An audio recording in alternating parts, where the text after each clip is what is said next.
your history seems to have disappeared overnight almost. In the 60s I saw the Stones, the Who, and people like that, and it feels like mourning an old friend now, I'm afraid.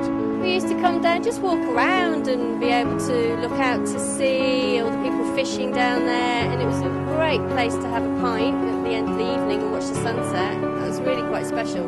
When the shops were on there, I could take my grandchildren there. It's kind of a picture of life, really.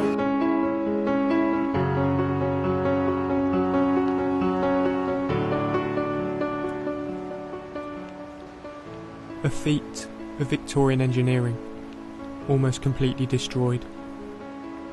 On the 5th of October last year, fire crews were called out to fight the blaze, which spread quickly, engulfing the length of the wood and cast iron structure.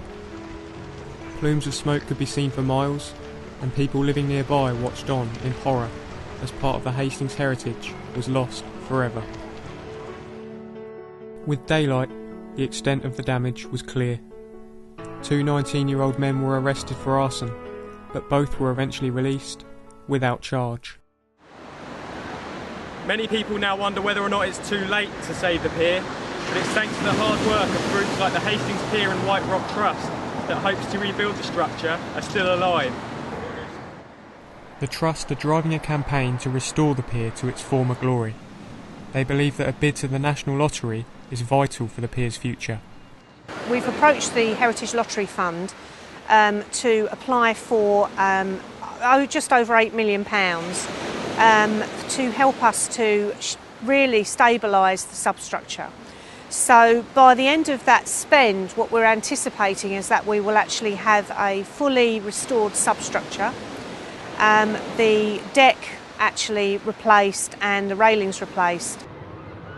There are 11 other grant applications nationwide, but only £30 million is up for grabs. Nonetheless, the local council say they have pulled out all the stops to try and bring the People's Pier back to the people. We've committed and spent about £750,000 so far since the campaign to save the pier. We've put money aside for the compulsory purchase, which we've now committed ourselves to. We spent a substantial amount of money in helping to clear up after the fire, including removing the most dangerous and unsightly twisted metal and so on from the pier, and we had to secure it with our own wardens and security staff at the time.